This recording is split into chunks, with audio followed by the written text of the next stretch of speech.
Hey, what's going on, everybody? I'm Glen, I'm Tyler. And I'm Darrell. and this is the Channel Surfers, baby. Let's go!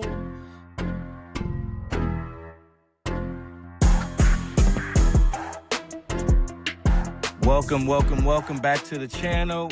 We are the Channel Surfers. This is episode 19. Make sure y'all follow us on Twitter. Make sure you follow us on TikTok and our YouTube channel. They're all Channel Surfers 1, Channel Surfers _, and at the Channel Surfers, something like that. We'll post them eventually. Today we're gonna be talking about the second big blockbuster of the year, a surprise blockbuster. It is the horror movie Obsession. Obsession is one of the rare word of mouth movies where it has done something that a movie hasn't done in a long time.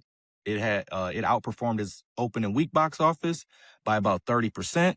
And we're going to be talking about The Boys, the series finale. We're going to be talking about that. We'll let y'all know when we're going to get into the spoilers, so y'all can stop it if y'all haven't seen them. Definitely go see Obsession. The movie studios didn't even expect this movie to do that well. It was actually supposed to be coming out on digital, and I think they're going to push it back because the movie is damn near impossible to see. Tyler was struggling to go see the movie because it was sold out everywhere. But before we get in that, first things first, as always, Darrell, what is the best thing you watched this week?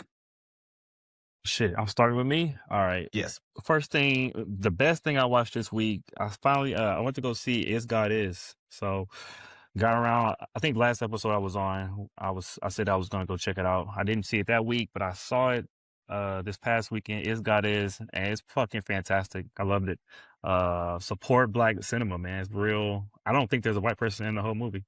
Honestly. Didn't you called it the Kill Bill for Black people? Is that what you said? Yeah, really, like if you it really is, like, I jokingly said it, but it really is kind of Kill Bill for Black people. It's That's not dope. kung fu based, but it's a story about vengeance. You got a villain who's who's done something fucking completely despicable and vile. They barely show the villain, kind of like Kill Bill. So there's some pretty clear comparisons, but it's not a kung fu movie. But stars, I don't even have the fucking the two chicks who star in it. Kara Young and I forgot the other chick's names. Mallory Johnson, I believe. Yeah, Mallory Johnson. Sterling K. Brown, obviously amazing. Vivica A. Fox and Janelle Monáe. I will say Janelle Monáe, oddly enough, is probably the worst part of the movie, but that's neither here nor there. But yeah, great cast. Nobody too popular on there, but it's a creative story. It's extremely fun. It's funny moments. I definitely recommend seeing it. If you are into supporting Black people, go check it out. Yeah. And it's a revenge. It's categorized as a revenge thriller. So like, yeah, like that's literally what it is. It's a revenge thriller. I believe it's probably on its way out of theaters, but it's an Amazon production, so I'm assuming it'll be on Prime soon. Okay. Yeah, I was trying to go watch it at AMC, and they've actually already because again, it's with the summer, and everything, even though they got 30 theaters, they've pulled it already on times. And I was like, God, Lee, like, you didn't even give it, they don't give it 10 minutes to breathe. Yeah, but Cinemark, I had to go to Regal because Cinemark was only having like one showing, and it was like at 10 o'clock at night. So yeah. Got it. Okay. It'll be on Prime soon. Yeah. I definitely want to see it. Tyler, what's the best thing you watched? So I've been watching a lot of stuff. It's all been pretty solid, but I'm gonna say Widow's Bay on Apple TV. It's like a horror / comedy. I feel like it's mostly horror, but there's definitely funny parts to it. But it's basically this guy is a mayor of this island town, and he's trying to make it like a huge tourist attraction, and then trying to make it the new Martha's Vineyard for those who are familiar with Martha's Vineyard. And it's essentially cursed, or he thinks it's cursed, but he doesn't believe it at first. And then, as the episodes go on, I haven't watched up to the newest one, I don't believe, but it's been pretty dope. Pretty exciting. Yeah, Apple TV has that one. Me and Jen watched that one. We are caught up. The last episode is actually, I think, getting ready to come up June 3rd. I think that'll be the season finale, 8 episodes. Matthew Rhys stars. It is so funny. It's a comedy horror. It's Widow's Bay. It's a comedy horror. Basically, the curse is nobody that is on the island can leave. That nobody that is born on the island can leave the island. There's a lot of weird stuff that always happens on the island. They don't know why. The mayor of the town, he is not from there. He moved there for his wife, and he's raising his son there. But basically, he's just like a city guy in a country place, and he's like, "Yo, y'all are all silly with this stupid ass curse. Y'all are all this curse is stupid. Like, I don't believe in it. I'm just trying to make this town, like a tourist spot." And people are like, "You cannot have tourists here. We have hauntings." And he'd be like, "Nah, I ain't going." So they was like, "Okay, you want somebody to stay in this inn? You go sleep in the inn." And like he does that, and it's like kind of spooky stuff happening. Like this girl is like, it's murders on the island. Like it's a crazy show, and it really is scary. But there is this one character. Her name is Patricia. She provides so much comedy. Everybody on the island provides so much comedy because the mayor, his whole thing is like, they're like, "Why are you so mean?" He's like, "I don't like being around stupid people," but he thinks everybody on the island is stupid. So his interactions with everybody is so funny because he'd be like, "What?" It She, sounds it kind of sounds like a comedy version of From. it really is. And like, there's the one scene with his secretary. He was like, "Hey, I need you to be in the office today." And she's like, "Yeah, no problem." He's like, "Okay, I need you all day." She's like, "Yeah, no problem. I just got to leave at 2." He was like, "No, that's not what I He was said." like, "No, that's not what I He was said." like, yeah, he was like, "No, that's not what I said." And she's like, "Yeah, I'm gone." So, like I said, it's like there's random comedy, but there's some scary. Listen, they got little clownage in there, little yeah. But no, Widow's Bay is dope. Apple TV, like I said, you'll never know, but Yeah. Apple TV This is really one of got them the shows best that shit. you've definitely never heard of, but is Facts. dope as hell. They got the best shit right now, without a doubt. Apple TV's pushing out the best. Best thing I watched is twofold. Best thing I watched is Off Campus on Amazon Prime. It's a show I watched with Jen. It's a bestseller, kind of in the vein of like The Summer I Turned Pretty or To All the Boys I Loved. One of those type of books, except it's not a high school coming of age. It's more college. It's a little more raunchy. A girl makes a deal with a hockey player to be her fake boyfriend, and she's going to help him study. We've all seen this trope before, but it's in college. Which makes it a little better is on Amazon Prime, the book is a little more erotic, I guess you want to say. So in the show, they showing titties and stuff like that, a lot of sex. These hockey players, for these boys to be like star hockey players, they be having hoes come through their dorm frat house, and they are munchers. They're givers. What's Every up with all time. this hockey shit? I I feel like don't know. hockey, I don't know. That you heated got rivalry thing. homosexual That hockey, heated you got rivalry this thing must hockey. have. I don't know. But this book has been like a bestseller for a while. I think like maybe almost 10 years now. Like it's like five books. Easy watch though. Fun little coming of age white kids. Typical.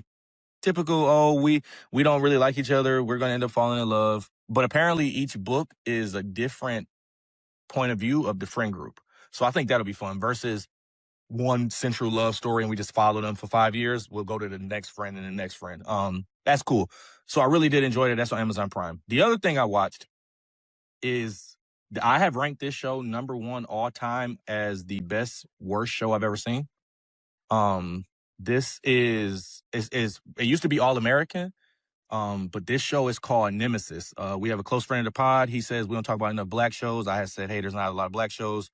But he was like, are y'all going to talk about this? I was like, yeah, I'm going to watch it. I'm going to review it. This is by the creator of Power. She basically, this TV show is on Netflix. It's called Nemesis. It is basically Heat with black characters and bad acting. Literally exactly what it is. Cop, bank robber, chasing him. It's just terrible acting. Like genuinely some of the worst acting I've ever seen. The script is not that bad, but it is too LA. It's shot in LA, corny. so yeah, it's too corny. Like the Crip that's bank robbing, he can't stop saying Crip shit to really give it away that he's a Crip. So like you're robbing white people, like this my C-Day, cuh. Like why? Don't talk like that because that's stupid. The main villain, he tells his friend to shoot somebody. He said, "Hey, yo, turn his TV off." Nobody talks like that. The cop, when he wants to make a U-turn, flip a bitch. Who yells that out? Like, I'm gonna put that motherfucking cat back blue.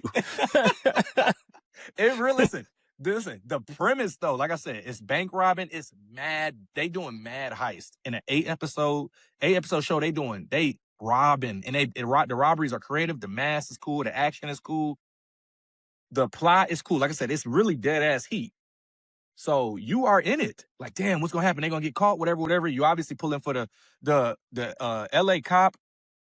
That nigga is the worst dad I ever seen, the worst husband I ever seen. He said nigga. He was the first sorry. one to say Sorry. it. Just saying. So he the worst cop, he the worst dad I ever seen, worst husband I ever seen. But LA police officers must make $1 million a year because he is a Miri down, Department of Gallery. Like, he is all designer down, head to toe. Then his wife cheating on him with the district attorney because he a bad dad and bad father, or bad husband. It's nonsense. But that's what, remember Ashley Judd was doing that in Heat. Like I said, they pulling it all. And then the show just ends, spoiler, the show Nigga, ends. why are you spoiling? Because I gotta get this off. It's not, I'm not gonna break the ending. The show ends, season 1 ends mid-thought. As if we was to be like, and that's the end of it. That's how the show ends. So we don't even know if we get season 2. But yeah, please watch that. Support Black TV, even if it's bad. It's very Tubi level acting. But it's good. Sometimes a really bad TV show can draw you in. Yeah, for certain. I mean, I can watch something bad if it's a movie, maybe, but I can't sit through 8 episodes of bad television. You know. Okay, I'll be Tell up there. Kai to be quiet. Kai, why your ass always coming in here? take your ass to sleep. Hold on. Okay. Kai, you look crazy right now. Okay. I don't want to see my son eye because he got bit by a mosquito. In his eye? Yeah, in his eye. His eye is black. Okay. Sorry, we gonna Damn. We gonna cut all this shit. Yes, Damn. Y'all been Yeah, beating really? up. Yeah, that's what I see. Now I look Lord. like it's not catch a case. Okay. All right, Kai, go. Remember, Daddy's working. I'll be up there in a second, okay? Please? Thank you. Okay. So, yeah. Oh, yeah. But for comparison, just so you don't just go into this show, I watched maybe 50% of it, and I had to turn it off. I had to turn it off. I said, no, sir, I can't. I'm not about to waste my fucking life like this. There was a point whenever the cop and his wife are having dinner, like he comes home and she's like, oh my God, why don't you talk? And he's like, all right, you want to hear about my day? You know, there was a hostage situation and I had to kill the guy, and then they have a little back and forth. And then all I remember is it ends where she gets up with the food, she walks and she stops and she looks at the camera and she goes, she didn't look at the camera. Oh, and happy anniversary. And she didn't look at the camera. She didn't look at the camera. It was like jump out of office. Yeah. Oh, and happy anniversary. You know, yeah, it's the pretty music, like fucking sitcom music. Now, it's a good soundtrack though, because they're using a lot of LA music. That's not a bad soundtrack. For terrible, man. Terrible. But yeah, Nemesis. It's a good if you need some background television, good background television show. Yeah. There you go. And I think, like I said, it's gonna get another season. Tyler, you need to watch that. That could be one of the first Black shows you watch. Check it out. I wouldn't say it's one of the first Black shows I've watched, but I've heard nothing but bad things about it. Glen's the only person I've seen that said anything good about this show. All I said was it's the best, worst. Yeah, but you said like it gets you drawn in. The action's good. I haven't heard anybody say anything good about this show. Deep, bro. It's like I said. It start with a heist. It's a heist. The second episode is a heist. The third episode is mad heist. Whereas instead of like some shows, like some bad shows, it'll be one heist and then just nonstop bad action. So there's too many shows to be watching shitty shows. Can we move on to fucking fucking obsession? This is some bullshit. Okay, so hopefully we've satisfied Drew. And he ain't even gonna listen. Drew don't even listen to the pod. So the second blockbuster, if y'all watched this pod already, we said that the first blockbuster of 2026 was Project Hail Mary. You can say Michael was also a big blockbuster, but we're talking about, obviously we knew Michael was going to be a blockbuster. Yeah. But, so we'll say third for the sake of it, because Michael is probably about to touch a B. So Obsession it came out, I want to say maybe two weeks ago or something like that. It originally debuted in 2025, but it's a supernatural horror film. The plot is basically these 4 coworkers. One of the coworkers really has a crush on a girl. His name is Bear. He has a crush on a girl named Nikki. She's getting ready to leave the job. He wants to give her a going away gift. He gets a One Wish willow from a witchy store. Shouldn't be shopping there. But she like crystals though. So he gets this. He's supposed to give it to her. He doesn't give it to her, and then he makes a wish that she loves him more than anything in the world. That wish comes true. and all hell breaks loose, basically. All Basically. hell breaks loose. This woman it's a possession movie with I don't even know how to describe this movie. This movie is so good. It pulls from Weapons, it pulls from Get Out. It has I was actually arguing with somebody on Twitter because they were like, the Companion, Weapons, and Get Out all did this movie, but did it better. And I was like, I First disagree of with all, that. I that's was like, terrible. That's a it's terrible terrible. opinion. That's what I said. I was like, if you want to say that it has some of the certain stuff, like the Get Out, the no scene, and it's like, that's not possession, though. That's It doesn't. that's I don't hypnosis. see anything in Weapons from it. I think the Weapons is the taking the body control, essentially, is what they're saying. It's all the possession, the witchcraft of it and all, but Yeah, it's like fuck. it's a complete original idea. And I thought this movie did a great job. I was so I can't remember the last time I've been so uneasy watching a movie where I'm sitting there and I'm like I feel like I shouldn't have been watching something. Y'all can go ahead and bust down y'all thoughts, but I do want to shout out, her name is Indy Navarre, I think is how you say her name. I'm not one of those snobs who say a horror acting shouldn't be nominated. I thought she was fucking amazing in this movie. I think she should get nominated. If Amy can get nominated and win for Weapons, she damn sure can get nominated. She is amazing in this movie to me. But yeah, y'all can go ahead. I'm opening it up to y'all. Y'all can definitely talk about what y'all thought about it. I mean, so I checked it out, I think opening week. Yeah, you did. When I saw the trailer, it looked good. Like, okay, I like the premise.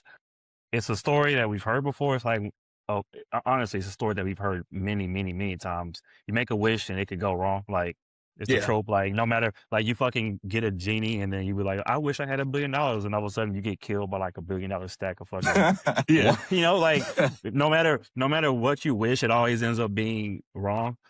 So we've seen that before, but never in the horror sense, and never in like a, you know, I want this person to love me, which it seems like on surface level something that is wholesome. It's like, oh, he wants love, but it went completely batshit when I was watching it. So I went into it thinking it'll be good. Okay, like I wasn't thinking it was gonna be the next fucking horror classic ever. But it didn't take long to be like, oh, this guy's fucking cooking. As I was watching it, I was getting very, very strong like Hereditary vibes. And one thing about me, Hereditary is my favorite horror movie. So I was in it and I was like, this feels a lot like Hereditary. And not to my surprise, when I was doing research, or not research, when I was just watching clips from him, from the actors, Hereditary is one of his favorite horror films. So of course, he very clearly drew from that movie. Which, if you're gonna draw from if you're gonna pull from a horror movie, why not be the best fucking horror movie of the 21st century? So yeah, I thought it was fantastic. I thought everyone, particularly Indy, she was amazing. It's like you said, it makes you feel so uneasy. When I left, I was like, this movie is fucking that shit. Like, it is fucking crazy. Like, and it's not crazy in the sense like Hereditary, where okay, someone's head's gonna get popped off real quick, or you know, I'm gonna set myself on fire. Where it's like everything's fucking bleak. It's just more like, as you sit with it and you seeing how she's acting, and you know she's in there, and you like, it just seems so fucked up. And then at the end, you just kind of sit there like, what in the fuck just happened? Facts. Everyone is either dead or about to go to prison. Like, I'm like, what the fuck is going on? Yeah, that shit.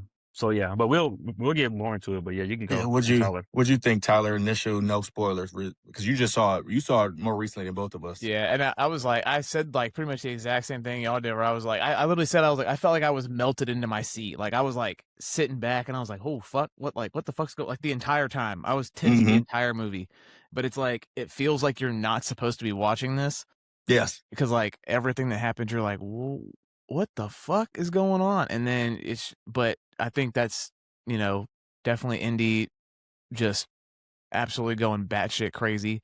Which I think what they said was that the director told her basically just like, hey, just act like you got nothing to lose. Because I mean, like, they didn't really have like a whole lot of budget on this movie. So they're like, just, you know, Just go do. $750K Yeah, budget, and it's and you right now busting at them like 100 mil, bro. it's you're going at 100 million. That's I believe it's probably the most profitable movie for sure of the I think 21st it's getting century. up there. It's between that. It won't beat Get Out. Get Out was 2 million and it made like 300 million. Yeah. Get Okay. Out has insane No, I profit. Yeah. think Paranormal Activity was the one yeah, that. that's Yeah, another But one I Paranormal too. think Activity. it's working its way up to. I mean, because it's still selling out, so it might Yeah. do it. But and I think honestly, I think Michael Johnson, the dude that plays Bear, I think he did a really good job because like he kind of Yeah. sells the whole like he does it like confused, like, oh yeah, well I don't know what the fuck's going on, but then he's just kind of, you know, as it goes on, he's still, I don't know, I just feel like he's very underrated in the movie because she does so good in it. Mhm. But and Yeah, for sure. I think this movie works just because it's such a simple premise, you know, like the whole like monkey paw wish thing. Yeah. Where it's Yeah, like, for sure. but it's it's very, and it feels, you know, it's modern, which, you know, a lot of horror movies kind of like Get Out and then Hereditary, you know, they're more modern horror movies too, but you know, it's just, I don't know, I haven't really felt this way since like I feel like The Conjuring kind of made me feel uncomfortable when I first Yeah. watched it. But Yeah. they're not. Say to Go ahead. no, I was gonna say to your point about it being pretty simple. It's like Hereditary. When I watch Hereditary, it's a movie that can confuse the fuck out of you. You're like, what's going Mhm. on?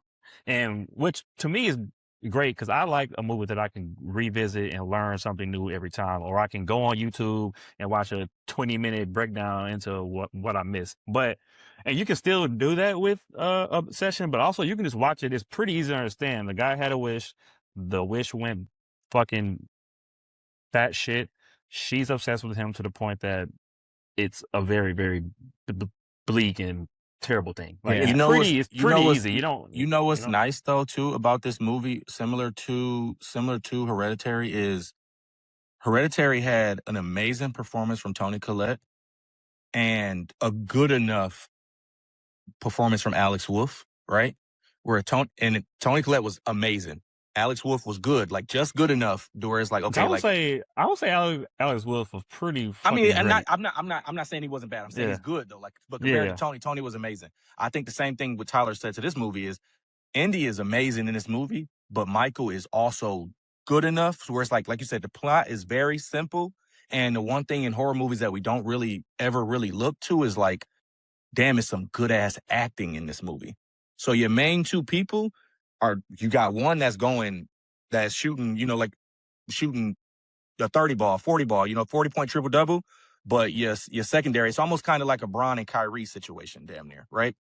Where it's like Bron has the game, but Kyrie hits the buzzer beater. Yeah, You know what I'm saying? Like, and I think what really makes it work is that it's not like a monster horror movie. So where that's like, okay, that makes you feel like that's less relatable. And the reason it feels so uncomfortable is because it's more of like everything that happens comes from like emotional desperation, control, and things like that. So it's like stuff that you're like, okay, yeah, you know what, I could see somebody doing that, but then like it just takes it 1,000 steps farther. yeah. And I think that's what's crazy about it, and that's what really makes it. Before we get too further into it, because we're gonna talk about it more in this pod, we are gonna have like a spoiler. This is a spoiler-free discussion. We're gonna go into a spoiler discussion later for those who have watched it. I do want to say real quick, go see that movie. That movie still is in theaters. It is an amazing movie. Like, my only knock with horror movies is I hate when they don't drop in October because that's the month. But for this movie right now, like I can't stress enough, it's outperforming a Star Wars movie. Like in the theater right now. It's number one at the box office, and The Mandalorian is in movie theaters.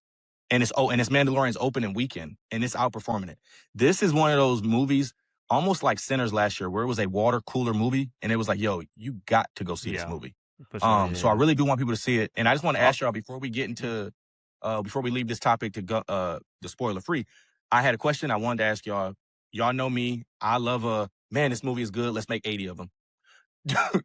Would y'all watch it if they did it again, a different set of people, same, you know, like kind of get deeper into it, maybe kind of go further into what is the one wish will, almost kind of like Paranormal, So where they blew up on Paranormal and was like, you know what, we're gonna make 6. They all sucked, but I'm gonna go watch them. You know what I'm saying? So I liked what his idea was. Not so much like a sequel to the movie, but he said he'd make like an anthology series where it's different wishes. That's what I was gonna say too. Yeah, I think that was what he said. Idea. I would like that. I would love to see, like Darrell just said, $1 billion. Let's wish for something. Let's wish for something that I'll not love. Hey, I want $1 billion. How can that go wrong? The guy in the movie did wish for $1 billion. How can $1 billion go wrong if you get it? Like, I don't want to spoil the movie, but how can that go wrong? You get $1 billion. What can happen? I wish I was the most powerful man in the world. What can happen? You know what I'm saying? Like, and let's make it horror. Cause like that shit, like I said, I would love, like, the anthology version of it would be so dope. You don't have to be love. Don't have to be nothing with the same town. I kind of would like them to kind of reference it maybe on the news. We haven't seen anything like this since that blah, blah, blah, Yeah. Yeah. See, if normally I'm someone who doesn't want something to drag on, but because he said it and he was like, if I were to do something, I would love to do this kind of TV show, like an anthology. And I was like, and if he's saying it, I know if he were to do it, he would take it, like he would do it with care, So for sure. like if it's just like I'm gonna bring in the next director to do a session 2, I'd be like, get the fuck out of here. Yeah, don't do that. Definitely something unique like a TV show, absolutely. But before we go to the spoiler part, I feel like we should definitely shout out the director and the writer. Yeah. Yes. What's his name? Curry Barker. Curry Barker. So from what I've learned about Curry Barker, the guy is 25, which is absolutely insane. Fucking insane. He's 25 and he wrote and directed one of the most profitable horror movies, or really movies. And ever, he wrote this. He wrote this before Weapons was wrote. This was wrote. Yeah. This had already been wrote, and it just was kind of circling around, like so being this guy, around, which is crazy. This guy, so he wrote it a couple years ago. Yeah. So from what I learned, so this guy, him and the guy who's in the movie who plays the friend Ian, they're two best friends. So they met in acting school, some kind of college that they're in. They dropped out of college together because they feel like they could be doing something else other than just going to school. So they do a lot of sketch comedy. So when you go on YouTube, a lot of their stuff, it's just them doing like fucking, I think you should leave type comedy, like this stupid fucking that Ian guy. I've seen him and stuff. He's funny. Yeah. So like him and Curry Barker are actually best friends in real life. They live together, I believe. I'm sure not anymore because that's my first nigga. Curry Barker is about to be rich. Yeah. Okay. So yeah, he's 25. They do a lot of sketch comedy, but he also does a lot of short horror stories. So I watched one yesterday called that The Milk Chair. And Cereal or what? No, so Milk and Cereal was one that I watched right after I saw Obsession, but I came across The Chair, and I had seen The Chair like a few years ago, and I didn't even know that. I didn't know. I was just on YouTube. I believe I was in Costa Rica, and in my room, all I had on the TV was YouTube. So I was searching like short stories to watch, and I watched that one, and I remember thinking, okay, this is pretty interesting, and I didn't even know that was the same guy who then did this movie. So he's done a lot of stuff. So if you want to check him out on YouTube, he has plenty of like short stories on there. I believe Obsession was even a short YouTube, which I believe he starred in, not the guy who stars in the movie. So he's a goddamn. He has a 25. He has a movie coming out next year called Anything But Ghost, a supernatural horror film. It's going to star Aaron Paul. Is it really? Yes, and Bryce Dallas Howard. Yes. Aaron Paul. Yeah. What? Aaron Paul don't even act like that. I know. Before we hold on real quick. Letterboxd. Everybody's Letterboxd. I gave it a 4, and I think I gave it 4.5. I gave it a 4.5. Same. Yeah, which there you go. I don't give. Yeah, we don't do that often. I don't do no 4.5. 4.5 is tough, and this 4.5, I believe, could actually hit a 5. Like we'll go into what is a 4.5 and what is a 5. I was thinking the same thing. Once I left, I was like, I could honestly probably make this a 5 and not even regret it, because like the way I felt leaving that movie, I was like, holy shit. Yeah, I was like, this is perfect. I don't really know. And this is the second movie that we have reviewed as a podcast, Project Hail Mary, as well as this. Both of those movies are 4.5 for us off the initial first watch. So let's get into The Boys. Season 5. The non-spoiler version. Non-spoiler version of The Boys, because we're just going to talk about the finale. We already done talking about Obsession? We're going to go into a spoiler Obsession conversation. Oh, okay. Yes. I got you. I didn't even look at the outline. You got you. So The Boys, leading up to The Boys, the talk about the show, season 5, the series finale, the talk around the season, I've been reading a lot about it. People were saying, is this on level to compete with Game of Thrones for worst series finale ever? I said that. Yeah, I literally said it was a lot. I was like, this is so that was the conversation around it. I'm happy to report, spoiler free, it beat Game of Thrones. It did beat Game of Thrones. I don't, like I said, we'll talk about it. We'll talk about it in a spoiler version. But I did enjoy the show. Overall, I absolutely loved everything about this show. I love everything about the world that they opened up.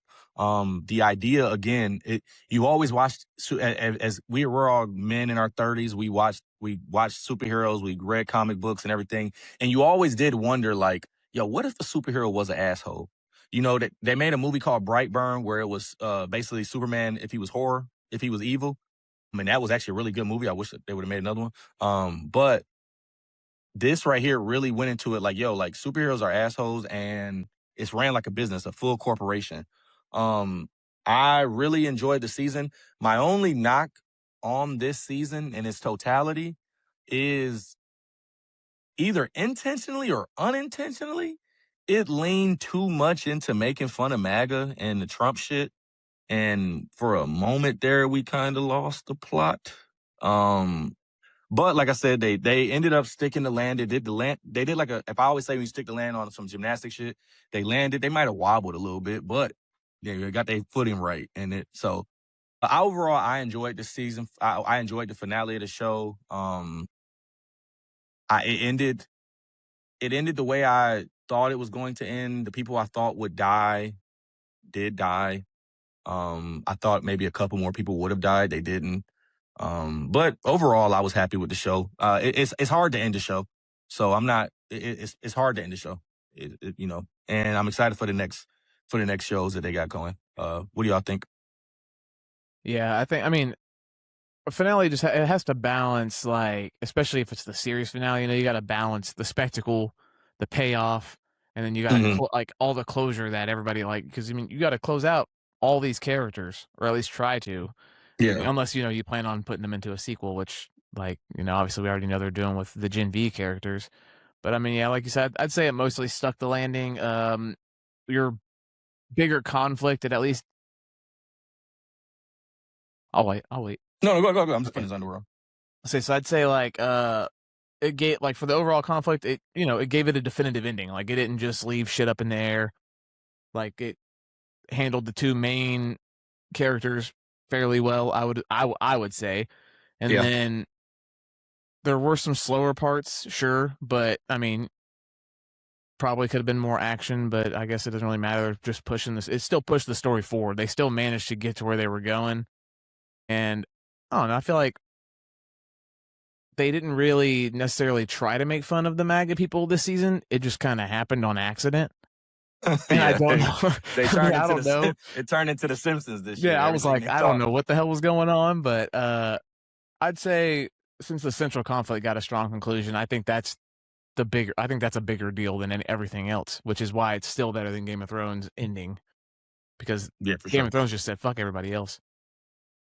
Nobody. If you watched the first season, it was always going to be Bran. Yeah, it was not. No, it was not, nigga. We built Jon Snow up for nothing. No, it was not. So I'm kind of on board. Like, I think the season as a whole was okay, but the last episode was probably one of the best episodes of the season, or if not the best episode of the season. I would say they landed the plane after being, I don't know what the fuck they were doing. And again, like I said on the other episodes, not that every episode in the season was bad, but it just didn't seem like a final season. Like I couldn't see where they were going to start wrapping up shit, and I was like, "What's going on here?" And then they kind of get to the last episode, and they're having to wrap up everything. And to their point, they mostly did. Could it have been better? Of course, it wasn't perfect, but it's not Game of Thrones level. Like I was kind of getting worried about. Yeah. There was, I wouldn't say is. I mean, if I were going to make a list of the top episodes of the season, I would need to sit down, but I would say it's probably up there, like top 10, maybe top 5. Another thing too is I kind of like, it's so funny because it draws parallels to Game of Thrones, but like Game of Thrones did a lot of stuff. It showed us a lot of stuff throughout the season, and you were kind of like, what was that for? Yeah. It almost makes me question, like, you didn't need to watch Gen V at all. You didn't need to watch it at all. You didn't need to know who Marie was. That's really the only one from Gen V that even had lines. So that kind of sucked. Because again, it made me feel like, well, what was that for? Obviously, there's supposed to be stuff later, but right now we don't know anything. So what was that for? But yeah, and like I said, it's so funny because it was like, it almost felt like they rushed the wrap up. But again, you're dealing with superheroes that can kill each other in 1 second. So it's like you have to delay them linking, because when they link, it's going to be quick because they're trying to kill each other, you know? To be fair, I feel like Homelander and the boys have met so many times. And they really have. I don't. It's like honestly, so many times. When you really try to start poking holes in it, like Homelander, you should have killed that nigga so long ago. Like, bro, you can kill anybody. I think there, you can always fall back on, like, for the most part, Homelander doesn't kill. For the most part, he doesn't kill people who aren't. Well, I was gonna say he doesn't kill people who show that they aren't afraid of him. So that would make sense for him not killing Butcher. Yeah. Kind of. But for him not killing like Huey, I don't know. Yeah. Like when he saw him at the beginning of the season, when they was in camp, like when they was in, why are they in camp? Kill him. Just kill him. Yeah, like, I'm gonna lock you up. I'm not gonna lock you up. You just dead. I mean, they were in, he was trying to draw out Butcher. Yeah, but kill him anyways. I mean, that part actually makes sense, but then it's like, I mean, Butcher's going to come for him eventually, but he's like, oh, yeah, he'll come. He'll get. Trust me, yeah, Butcher don't care about you. He'll get there. He wants you. Right. He wants you as bad as you want him. So going forward right here, we are going to get into the spoilers of The Boys. We'll do The Boys first, and then we'll get back to the main course of the Obsession. Because obviously Obsession is the better topic in these two topics. It's the hotter topic as well. So we'll get right into it. Spoilers. If you have not watched The Boys, stop watching it. If you have, well, that's hard to do, but fast forward if you've seen Obsession. And you want to talk about we did this shit we went way backwards. Yeah. Why did we do that? Yeah. We got to figure out how to line it up so y'all can know where to go. But let's get into The Boys. What worked and did not work for y'all? I mean, what didn't work for me specifically in the finale. Yeah. I feel like, well, for one, I don't like how they've done all the seasons of Sister Sage. I'm like, what is the point of her? She is the stupidest, smartest person in comic book history that I've seen. I'm like, she is dumb. Like, they'll like show her. Yeah. They'll like show her, trying to be smart, but I feel like she makes some of the stupidest decisions. And it kind of reminds me, actually, of Game of Thrones, like how Tyrion didn't make a smart decision for like 2 seasons. I mean, he's supposed to be like super, like he's supposed to be like super wise, and like he's the fucking, like that's his whole thing, is being smart and cunning. He's just dumb, and she was just doing dumb shit. Like there was a point when I was really like, this can't be real. When the episode where Soldier Boy gives Homelander the Gen V that he got. The V1? Yeah. I'm sorry, the Gen V. Yeah, the V1. Mm-hmm. She spoke to Ashley. Ashley read Soldier Boy's mind and was like, he's starting to come around. Like, I think he's starting to come around on Homelander. And then Sister Sage's whole idea was to let Soldier Boy get the compound, the V1. And then she was surprised when he gave it to Soldier Boy. I mean, fuck, so many names. She was surprised when he gave it to Homelander. I was like, you just heard actually read his mind and be like, actually, he's starting to come around on fucking Homelander. Well, And I'm like, she had planted that video thing or whatever, and she was like, that's in her not mind. enough. Well, yeah, but she was like, It's I think not enough. that's their explanation is that like But she's the smartest person in the world. If that was like Huey and Butcher doing that, I understand. But for a character supposed to be the smartest person in the world, that didn't seem like good planning. So you got confirmation, even though you probably should have. If you're the smartest person in the world, you probably should have realized just on your own wit that Soldier Boy was coming around on Homelander. I think I think the excuse for them is that like one, she was like, okay, she figured that'd be enough, but she also like just because she is the smartest person in the world, she doesn't necessarily understand human emotions because she they hint at her never having any kind of like emotional connection with anyone. Like she thought she had it with Godolkin or whatever. Yeah. And then then shit hit the fan. So she was I think she was just like, okay, yeah, like this will turn the tide because Soldier Boy's been fucking mad aggressive the entire time, no matter what, and has hated. Do y'all think? Do y'all think? Did y'all like Homelander's ending? Did y'all like how he, the way he was killed? I'll suck your dick. I'll eat shit on TV. Did y'all like that? I thought it was fine. I thought it was funny, and I thought it was satisfying since that he got a gruesome death that you've been wanting. I feel like I wanted him to be beheaded or like something of that nature, but I mean, they got crowbarred to the brain. It can't be. Yeah, he did split his whole head. Can't be overly picky. I want him to just beat the shit out of him with it. That's what would have been. Yeah. But what was y'all favorite scene of the show, you think, or a series? I'm sorry, season or season finale, series finale of this season? You think is there anything of the season? I would say of the season, my favorite moment of the season is the fucking. I think it was this episode before the finale when the Deep he goes to the ocean and the Samuel L. Jackson shark shows up.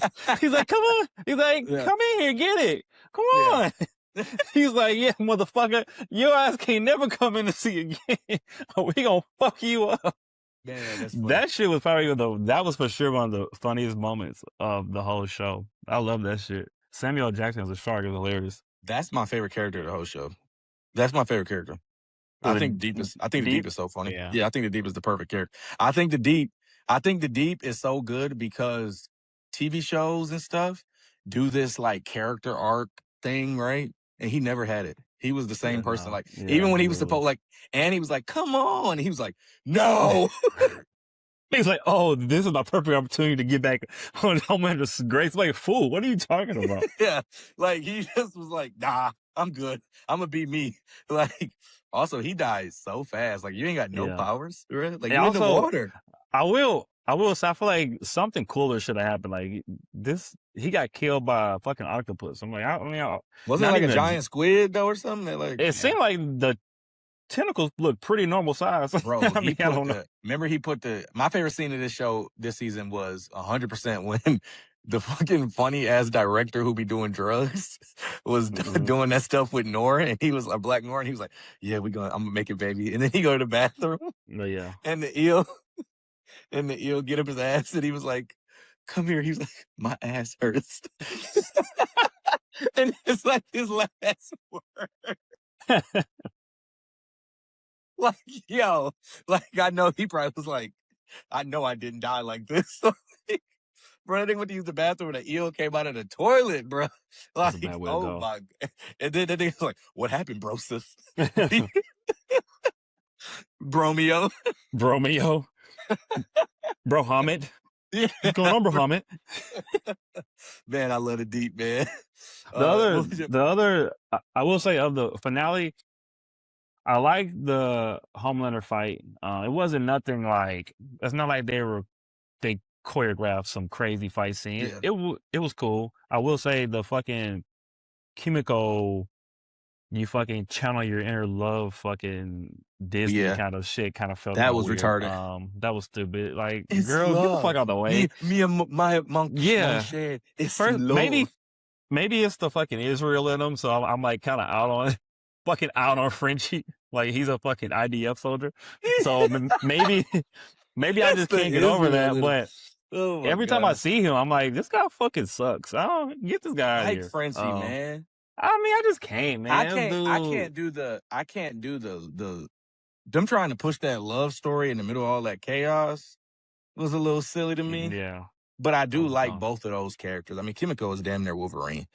You know, Yeah. how can you not like her? She just can't talk. But I was gonna say, I think I liked even more the final scene with Huey and Butcher. I feel like, Oh, like, yeah. 'cause even the show itself is even mostly about him and Butcher and Huey than it is Yeah.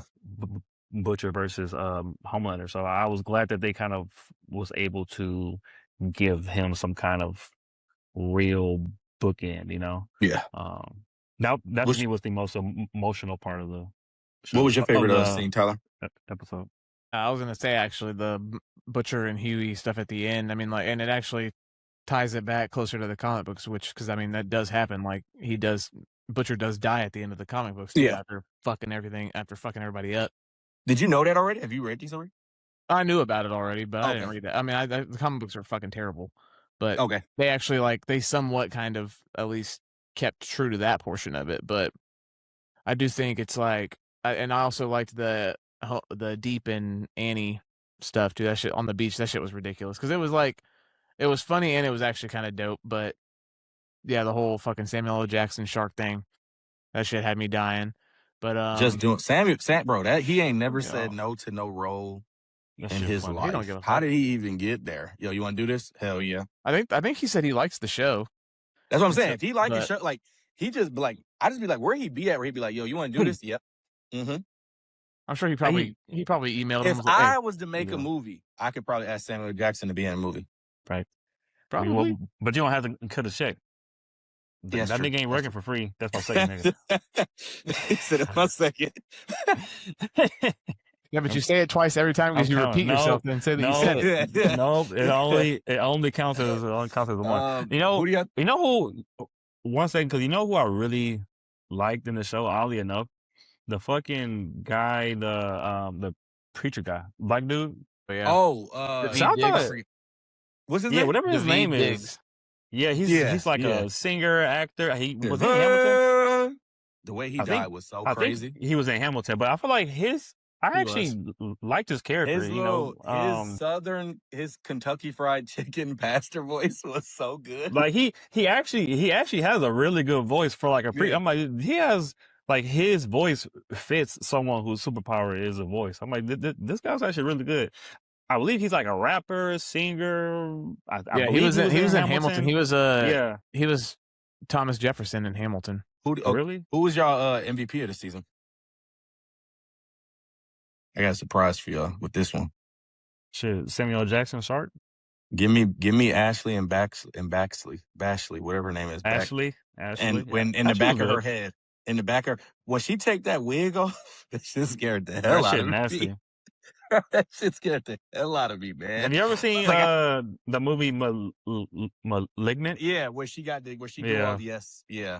Where she got they're twins at birth. Yeah, whatever. Yeah, I mean, I would say, MVP of the season, I guess probably still Homelander. I mean, Homelander's, he's so good. I guess we haven't even spoken about it, but because now that it's over, we can just say like he's one of the top 5, I would say, comic book portrayals ever, like movie or TV. Like he is in that Mount Rushmore of like when you think of comic book characters on screen, he fucking killed it. He didn't have, I don't know, like you said, the comics, no one cares about the comics, so I'm sure he pulled some stuff from there, but it seems like a lot of it is fucking him. I mean, obviously with some direction, sure, but a lot of it's fucking him, and it's pretty impressive. What's funny is people are like, obviously Anthony Starr is so good at Homelander, and people are like, oh man, he could do this and do this for Marvel and DC, and he is like adamant, like, yo, I'm done with this superhero shit. Did he? Like, I'm done. He came out and said like, this is I'm good on it. Like, I believe that, I don't want to do this. I don't want to do this anymore. I mean, obviously now with the money that Marvel and DC can give you might make you change your mind, but he was like, yeah, I'm good on this. Like, I but he's saw a so, like I post. said, he's so good at playing. Like, I wouldn't even want to see him like in a hero. I want you are a villain, bro. Like, you are a villain. I saw a post where someone was like fan casting him as a Reverse Flash, and I was like, that would Yeah, I did be see that. Yeah, that's what I saw. That's exactly what I amazing. saw. Yeah, Because that's what I saw. Thawne is a goddamn demon, and I feel Yeah. like Star would be perfect in that. Like, I fucking hate Barry Allen for the rest of my life kind of Facts. fucking role. So what would y'all rate this? Oh, y'all want to rate the show in totality, or I just want to rate just this last season? You can do both. Okay, so let's rate the show. You want to use the five scale, essentially. We're not IMDb. So Yeah. if I'm going 5 seasons of The Boys, I would give it. I would give it probably 3.5 overall. 3.5 out of 5 overall, all 5 seasons, and I would give the last season about a 3. And that's me being nice on the last season. I would give the entire show of 4 out of 5. Okay. Maybe, 4 out of 5. The last season, I would give it a 3 out of 5. But seasons 1, 2, and I think 3 were pretty fucking tight as far as like not a lot of bad. What's the season that ends with the orgy and they all fight and they? I believe that's season 3. Yeah, season 3. Yeah, up to season 1 to 3 was flawless television. Like, and what's funny is that was before they did Gen V and stuff, so he was so focused on The Boys. Them first 3 seasons of The Boys, it was 5, 5, 5. Like, oh my God, that show was good. When Soulja Boy came around, oh man, yeah, like that. That was when I was like, this is one of the best TV shows we've ever seen. 3 was fucking fire because that's when you get he has his son. Homelander has his son, all that stuff. Yeah. And that's Stormfront too, I think. Yeah, Stormfront. And Stormfront is her character. No, is Stormfront was yeah. Well, I'm saying she was in 2 those seasons and stuff. Yeah. So it's like, man, remember when he had remember the kill that he had when the dude was deaf, or he was a deaf superhero and he hit him in the ears. That was in season 2, I believe, right? Yeah, wasn't it? And he like smacked his ears and he's like, "What am I doing?" Yeah. Man, that was good. Yeah. What you say, Tyler? No, yeah, I'm with Darrell. I'd say probably a 4 overall, and I'd give this last season probably like a 3, 3.5, somewhere in there. That's pretty good. I mean, it's a good show. Very good show. I don't think. I mean, like I said, the first 3 seasons were obviously the best of it, but then like season 4 was whatever. Like, I mean, yeah, they kind of went overboard with like the mocking of the MAGA stuff, but I mean, some of it was still fucking hilarious. But they also nailed, like, I feel like most of the season finales too, though. So I feel like, because I mean, even the season finale of season 4 was it was still dope. It was great. That was great. So, yeah. I mean, I was gonna say it's really one of the most influential, popular shows of the last 5 years. Like, for sure. And it's not easy, like you said. It's not. This show, if you want to look at it, this show went 5 for 5 on their finale episodes, which some shows cannot do. Some shows want to just do like, oh, we're gonna leave you on a cliffhanger.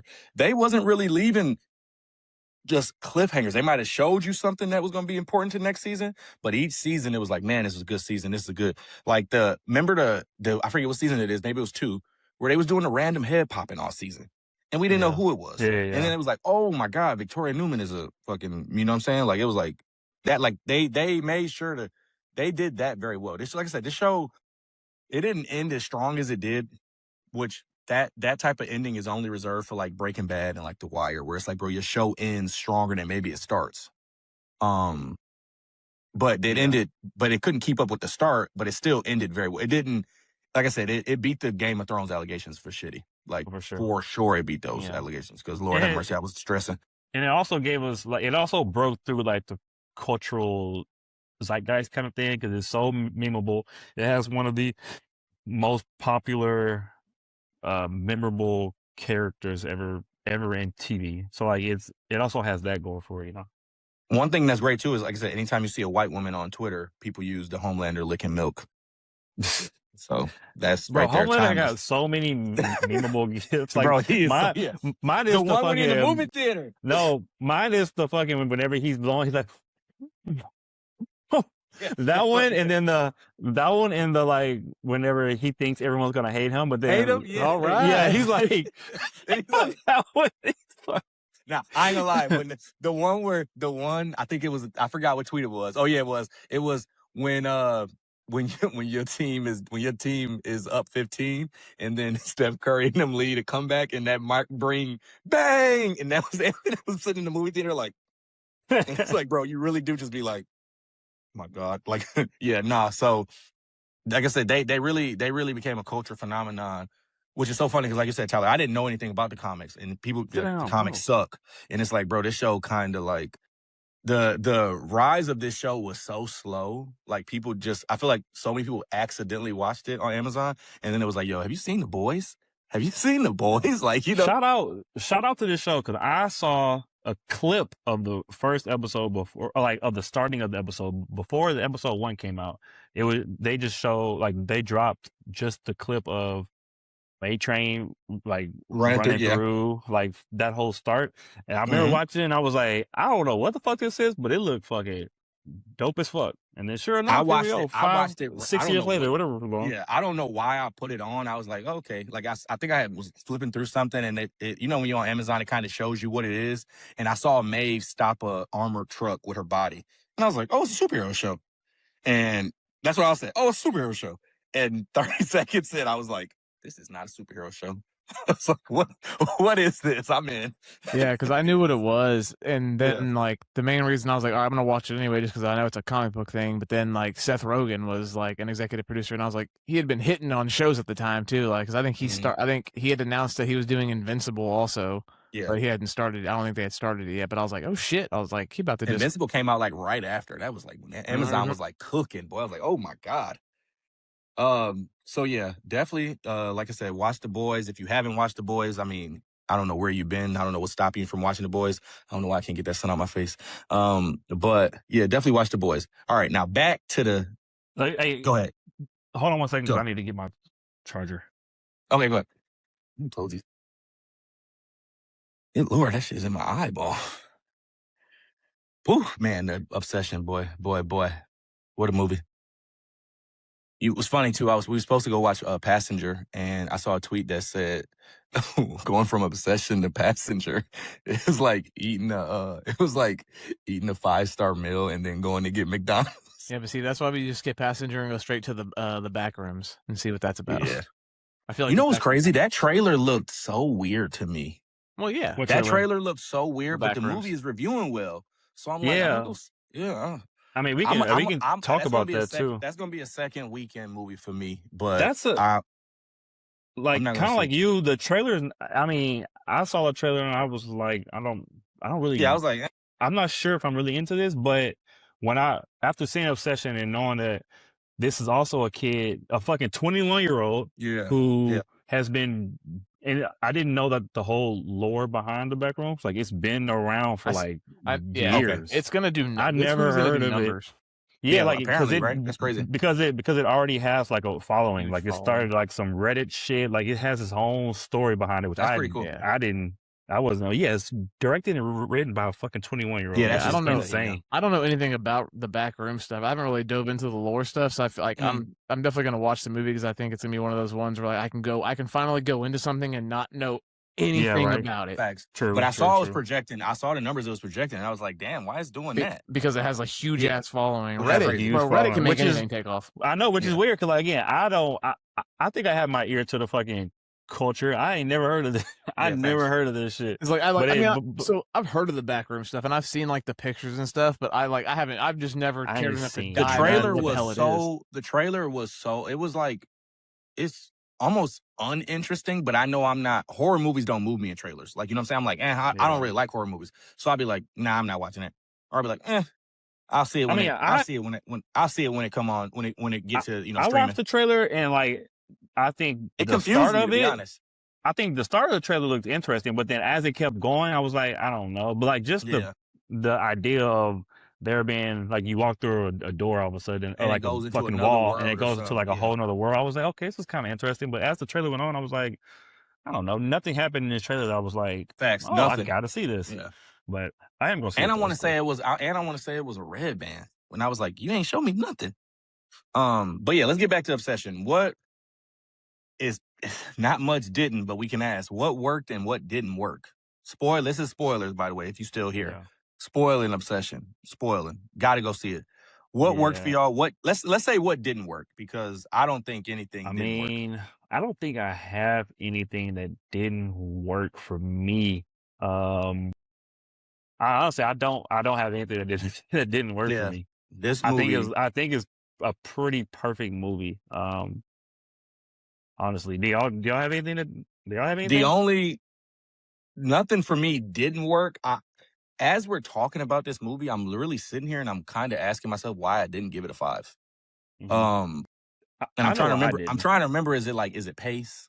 Is it something about it I didn't like? The movie, to me, like I said, if I want to say something didn't work, Bear could have, but as always, horror movies, there could have been some common sense. Hey, bro, like, this is what's going on.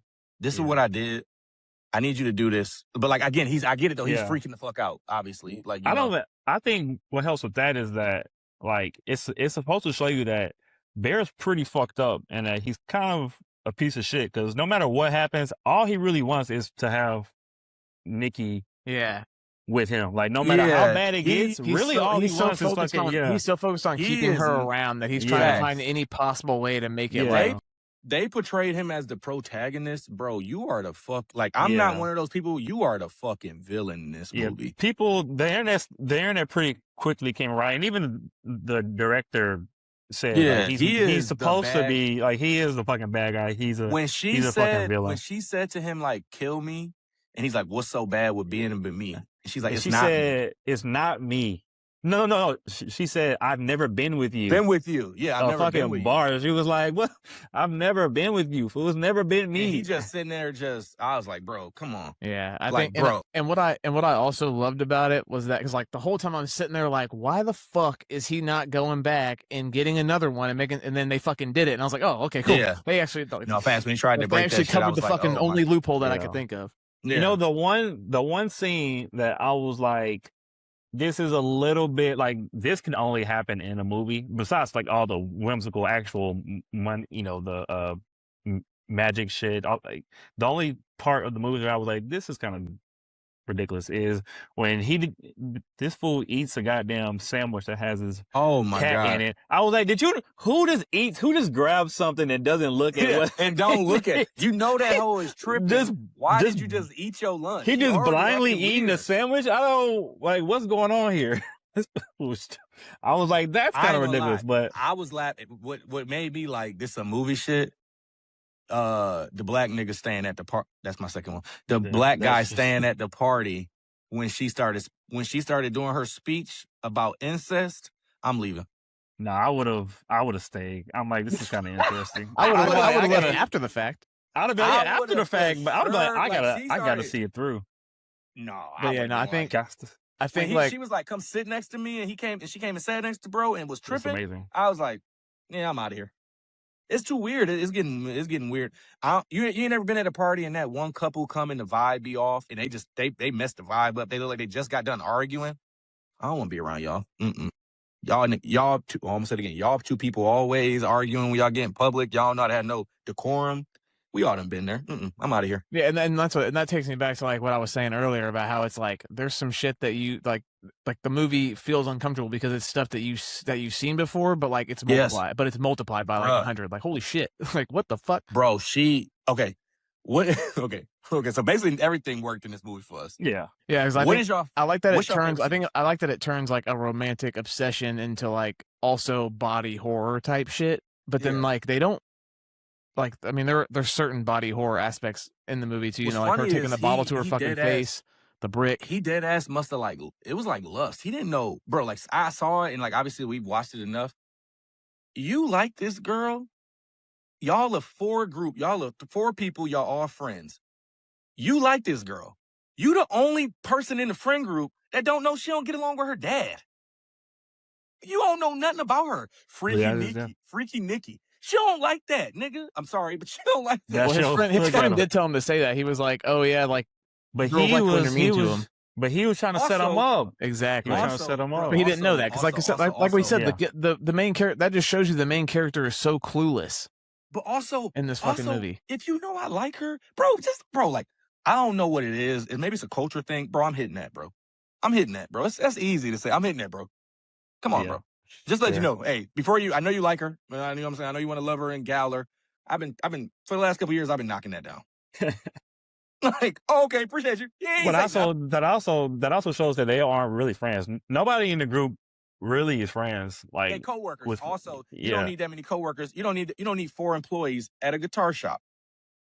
That's money laundering. That is money laundering. Who is going to a guitar shop that much in that small town? Okay, what's your favorite scene? I hope we all pick a different one. Pretty sure you will. I hope. I'm not gonna go. I'll go first then, so I can get my scene out. The scene with Sam and Bear. You knew something was going to happen in that scene. You knew something was going to happen.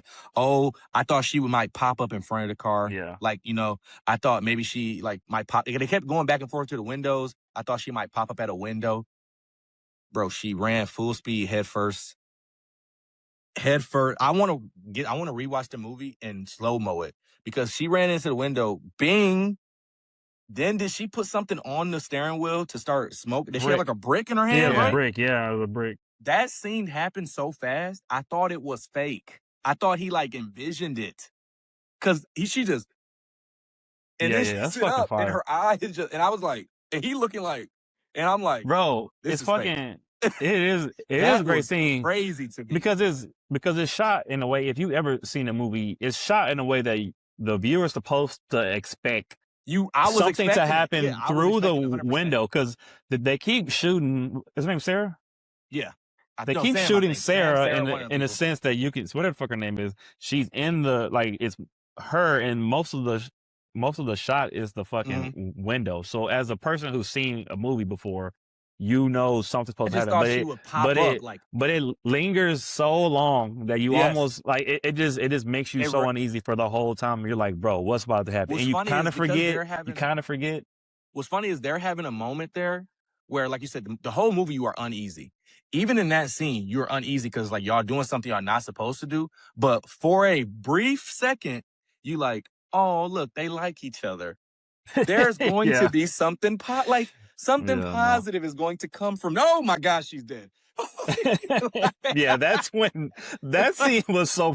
That was like, this is fucking nuts, dog. Bro, this? Jen told me to Jen was like, shh, because I was like, what? I don't talk in the movie theater. I was like, oh hell no. Yeah, I think that's the scene where, the whole fucking movie is nuts, but I think that's the scene when I was like, this movie is batshit crazy. Bro, what the fuck just happened? Bro, no, I love, like I said, that's my favorite scene. There's a couple other scenes I think are funny, but as far as a scene when a jump scare is coming and he did just enough to get you off of your, I'm prepared, and the way he did it again, I thought we was gonna get a, one of those. Oh, see there. It was like, no, I'm here for real. You made me do this, Bear. What's yours, Tyler? No, I would say when I really first started feeling insanely uneasy was the first time he wakes up in bed and she's just in the fucking corner, and she's like, see her in that corner. She's like, mommy. I was like, bro, I'm over here bro, my chest felt so heavy.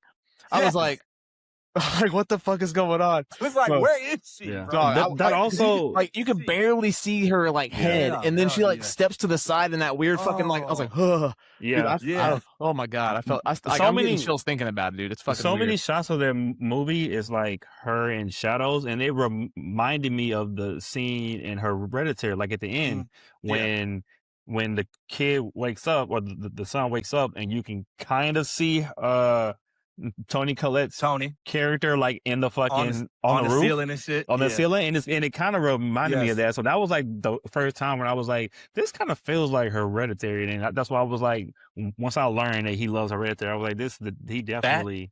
That scene freaked me out so much because that's a fear of mine, that somebody is watching me sleep and I cannot see them in the room. You could not see her. And she made a noise and he was and then the camera's looking, it's and again, in that moment, when the camera starts doing the pan, I'm expecting the in your face, right? So I'm already on edge. And then she just kind of like, and it's like, bro, get your ass. Bro, and then It's 3:00 in the fucking morning. Yeah, it's like, bro, lay down. What is you doing? And then the end of the scene, he's like, come to bed, and she's like, no, just go to sleep. And this fool, this fool lays down.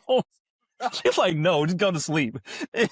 Bro, he just let her stay up there. He just turns. He's so stupid and weak. Bro, that's He's weak. But that, like, 'cause I think that's where I was like, I finally started being like, damn, like I started really just kind of like freaking the fuck out. I was like, this shit's getting intense as fuck. But I think another like is when you like Bear finally realizes that like this is this is real shit. Like his wish actually fucking worked, and like he's freaking the fuck out. I think that's another cool little turning point in the movie too. But I mean, then his dumbass friend being like, "Oh yeah, I wish for $1 billion." Like, okay, bro, that shit was so real. That shit was so real. First of all, I'd have been like, look, we're going to take this $1 billion and we are getting the fuck out of here. I'm never coming. I'm not even leaving. Let's go. Let's get on. We don't. All right, Darrell, what's yours? Bro, mine is, I think honestly, it's the scene when he first breaks it in the car. Because like she's basically, she's already gone. And he fucking breaks the stick and it pans over and you just see her standing there.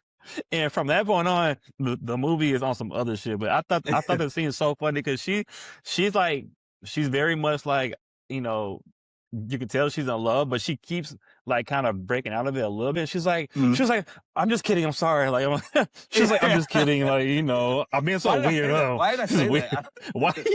That shit was so funny. Why did I say that? It's so weird. I like when he breaks it and she's standing there. He turns and he's like, "What the fuck?" Like, I was like, "What are you talking about?" That shit was crazy. And it was crazy. Like, I can't wait. I don't really like to rewatch these. I've never rewatched Hereditary, right? Because like I'm like, bro, that's too much for me. I'm not a horror first person, but I want to rewatch this because I want to watch the scenes and see Nikki try to come back in and come out. I didn't understand the me, not you picture. Yeah, you know, or you, not me. You know what I'm saying? I didn't understand it at first, but I do. It's so funny, like when you said like that first scene, she's like, "Oh yeah, you should come inside." And she's like, "What? Why did I say that?" No, I don't want you to come in. And now it's like I realized also when that nigga calls the back of the thing. First of all, the nigga be like, "You want to take your wish back?" Sorry, 5 times playing him. See, when he's like, "You want to take your wish back?" And he was like, "Yeah, we can't." And then it's like, it was so funny. You want to? He was like, "Why'd you give me?" He's like, you said it like it was an option. Yeah. And then it's like you want to talk to her, and she's just screaming. Like, where is she, bro? Is she in hell? And he still's like, it's okay. Yeah, and he's like, you want to talk to her? And she's like, screaming. I'm just gonna go in the house. Bear's terrible, bro. When he turned and she had the door duct tape shut. I was just about to say that's another good scene too, because she's like, "Have a good day at work," and it looks so normal. And then she look at the door, and he tries to, like, and she was like, "If you can't get out, you might as well stay." He's like, "No, I got it." Bro, like, in that moment right there, it's like, to me, it's like, you signed up for this. She would have never saw me again. Yeah. She would have never saw me again. But she would have apologized. She would have had to find me because imagine thinking you done moved miles and miles and miles away, and then one day you wake up and she's in your room. And she just, hey, I might have a heart attack, bro. I just got chills at the fact of like her screaming, like he tried to get out of bed and she, and it's like, and he just stay there too. It ain't doing nothing. Nothing scares me like something happening like the sleep, like of all, you know what I'm saying? Like the sleep, the possession, all that. The girl being in the house, butt naked, skeleton. She has given herself the tattoos like her. Yeah. Also, bro busts in the door and gets shot in the head immediately. Wasted your money. He's like, "Bro, I got like $1 billion out here." I know. Also, even like standing there next to you when the money fell. I like when movies or TV, when they put care into every decision. So like he very clearly did, because I watched an interview with him, and the interviewer asked, like, well, she was like, I don't know, like I was kind of wondering like where she got a gun from, and he was like, if you think back to whenever they were all at trivia, somebody mentioned like why does so and so need a gun here? And then like in the safe. So like it was just like a kind of a random line, but like even something like that shows how much care someone who's writing and directing the movie has, which is why you get this kind of fucking end product, you know? Yeah. Who And, is? like, I mean, another it's kind of. Oh, Go go ahead. ahead. Oh, I was gonna move on, but you I keep was going. gonna say, like, another thing that's like, I love how he like lets shots just kind of sit, because the one I'm really thinking about is whenever they're at the game, like they're playing the game or whatever, and it's on Sam or Sarah or whatever her name is, and him, and then she like walks around. You can just hear her footsteps, and she walks around, And she pulls and then her. like they don't move the entire And they time. don't move the camera. It's from that view. It's She's literally like, from her. she's It's from like, her view here, I'm to your and then left. she goes all the way around. And also, I'm that's to the your thing left. too. That's the thing. When she pulled her chair back, bro, like she just pulled you in your chair. Nobody reacted to that. I would have been like, what's good? What's like, no. Also, shout out that face. I've been trying to make that face. Jen can do it. I don't. With her Yeah, smiling face? I can't do it. I don't get it. Whatever the lip. Yeah, like she was so Yeah. sad. Yeah, I was like, bro, what? She looked crazy. Who? It's probably. I mean, it's hard to. Who's your favorite character? Is it not Nikki? Yeah, it has to be Nikki. Yeah. No. I thought we were having a good time. I wish that I almost like, as excited as I am that Scary Movie 6 is coming out and they're going to have weapons in it. God, if they had Obsession in this movie, oh my God, they would have had so much fun with it. Can you imagine Anna Faris? No. And Brenda being like, this is some scary shit. Hey, I got a question. Or actually, I got a thought. I thought about this a couple days ago. I was like, Mount Rushmore of horror actress performances. And I'm like, Toni Collette and her Hereditary.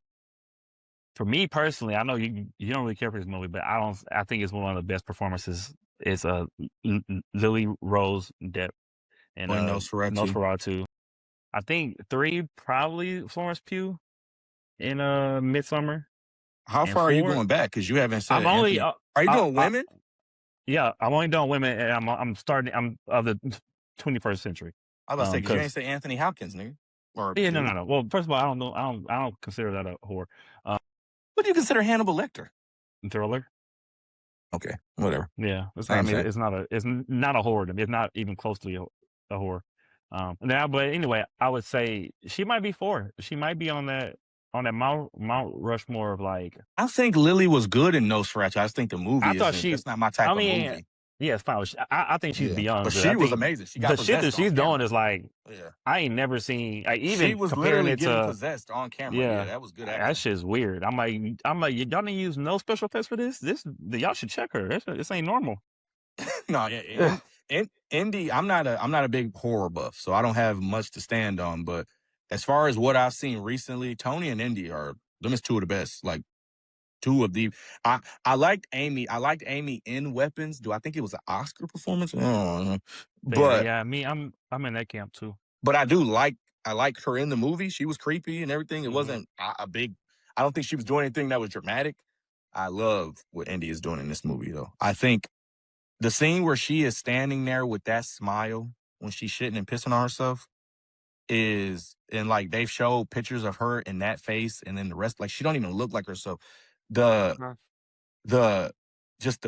one of my favorite scenes in the movie, we didn't even talk about it. Her little silly ass like move. Backwards walk, yeah. When she was like, and like those are her movements. Like those are like she is really like, bruh, like she a diamond in the rough for real. Like who is this? Like she can. I don't know if this was just a once in a lifetime thing, or can she really act? Like, do we have a next great actress? Because that's crazy. Like that's crazy. Like keep doing horror movies, girl. Because you can, yeah. So, like I said, I think we all. It's hard to say his favorite character, MVP of the movie. The movie works because of Indy, for sure. It's so funny because the same type of. It's so funny. This is the second movie we really reviewed at length, and it's like MVP, favorite character of the movie. It really is a strong performance by the, you know what I'm saying, like the main person, which obviously in this one is her, and then obviously Ryan Gosling. So it's just funny, those same parallels where it's like, But if we're saying like fucking Bill Simmons, like who won the movie, I would say Curry Barker. Is for that his sure. name? Is that his Yeah, name? yeah, Curry Curry Barker, Barker. Yeah, I think the he absolutely won the movie because he's going on to do some. I already know he's gonna he have has, a which I was fucking saying, he has this next career. movie's called Anything But Ghost, right? Is written and directed by him. And then he has one coming up so that's in the Anything But Ghost is in post-production. And the pre-production movie that he has coming up is an untitled Texas Chainsaw Massacre film. See, Yeah. and And that's it's like, bruh, before now the success of this movie. So imagine exactly, the this shit he gonna before. get Yeah, so after it's like, this. good Lord. Like, also, I love the fact that he seems to be, from what I'm seeing, even though he does comedy on his YouTube page, he seems to be someone that is like, this is the genre I want to be in. Yeah, I'm a horror comedy. I mean, guy. like Jordan Peele. Yeah, Yes, exactly. Like, that's what I yes, was about to yeah, say. I feel like, I mean, comedy and horror often do go hand in hand. That they're yes. two sides of the same coin. I So can't it wait to see is. him do. I don't know, because the next one is supernatural horror, so that's interesting. Obviously, with I don't know what, but I'm excited to see the Psycho Killer, Texas Chainsaw. I love when people try to take their stab at those the slashers, because they can go either really good or they can go either, like there's a real fine line of masterpiece, and we've lost us. So, like I said, I'm excited for it. Definitely, if you want to put him in an MVP category, it is Curry. Like, this is a great story, Yeah. great story, great, like you said, choices with film, like some of the camera work. I'm not really like the biggest on the camera stuff, but like those type of scenes where, like you said, he let the shots linger longer. Even in the car, my favorite scene, the shot lingered, where it was like back and forth, back and forth. Now we're gonna stay, and then it's like, oh, when is it gonna happen? And it's like, boom. I mean, he lets it stay. He lets it stay in the cars certain times too, so that way you don't know when she's about, because like Yeah, you lost the he timing turns of back it. to her and she runs and just smashes right into Yeah. that shit. So you're like, oh fuck. That's Yeah, so 25 years old, man. What that's crazy. what were you doing at 25, Glenn? I had just got out the military. I was about to say. Oh, I thought you were about to say you just got out of jail. I was just going to jail, actually. I was just going to jail, so shut up. All righty, and with that, on that note, what are we watching this week, Tyler? Probably either do the Backrooms or the Mandalorian. Mandalorian, Yeah, Bill Burr, y'all the Star Backrooms. Wars guys, aren't y'all? Are y'all gonna watch Yes. that? What's up? Yes, I am. I am going to watch Mandalorian. Should have already saw it. Bro, I was listen. I was a little backlogged. I had to go see In the Gray, which I really enjoyed. But that's next for me, In because the Gray. In the Gray was the Guy Guy Ritchie Ritchie. with Henry Cavill and Jake Oh, Gyllenhaal. how was that? Yeah. How It was was really that? good. I think it's probably like his third best film since. It's not as good as Gentleman. Nothing's as good as The Gentleman, though. But it's closer to The Gentleman than anything else, because he's not so much action. It's a little more talking in that movie. The only thing in that movie that I did not like, which I did review and say, his movies, all of Guy Ritchie's movies, need a charismatic male lead. There's a lot of charm in Matthew McConaughey. There's a lot of charm in Charlie Hunnam, Henry Cavill. There's a lot of charm in those guys. Eliza Gonzalez is very good to look at. She doesn't have the charisma of a white man. And her character is very stoic, because she's like a hardened lawyer.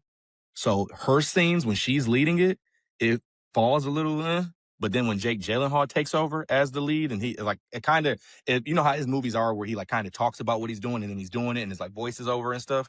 When Jake Gyllenhaal has the voiceover, the movie picks up a little bit versus hers. It's just, you need some charisma, you need some of that, and she doesn't have that. Unfortunately, she is fine though. Shout out to you, lady. But yeah, what I'm gonna watch this week is 100%, without a doubt, I am over the moon excited to watch Spider Noir. Over the moon excited for that movie or show. Yeah. All of the episodes dropped, and if you look on the IMDb, we're talking about an all-time show. I think the first episode is an 8, and then like every other episode after that is a 9 something. Yeah, I think I'm gonna go check back that and out. I think I might watch it. I'm watching it in black and white. I started watching it last night. I'm watching it in black and white. And then maybe go all color. That's I might what I'm switch doing. back. I might switch back and forth episodes, like, because you can switch as you go. So I'm excited, man. That should look fire. I mean, the fucking trailer that they dropped 2 weeks ago or a week ago. I was like, hold up, this shit look. I mean, the first trailer looked good, but this last But trailer, the I was second, like, hold on, this looks I'm so amazing. and I'm so excited to watch it. Like I think like we've been talking about comic book stuff. I think this is gonna come through and be like, yeah, we here. Like and it's not the normal like Marvel stuff either. It's not very at all. like it's very old school type. Like it really falls into the noir aspect of it. Like it's for sure. And I think like I said, I watched the first like 10 minutes. And I was like, let me go to bed because I already see this is about to be a keep me up all night show. I'm in it. It's like it's a really good role for Nick Cage, honestly, because it still lets him be kind of like that kooky shit that he's been doing recently. But then like I feel like he's also taking it a little bit more serious than he usually was. And I saw something about this. I don't know if it was on Twitter or what, but he was talking about like he never really was sure if he wanted to get into TV. And the reason he was like, oh, you know what? He's like, I have 8 hours to basically tell the story of this character. So he's like, I haven't done that. So let me try it.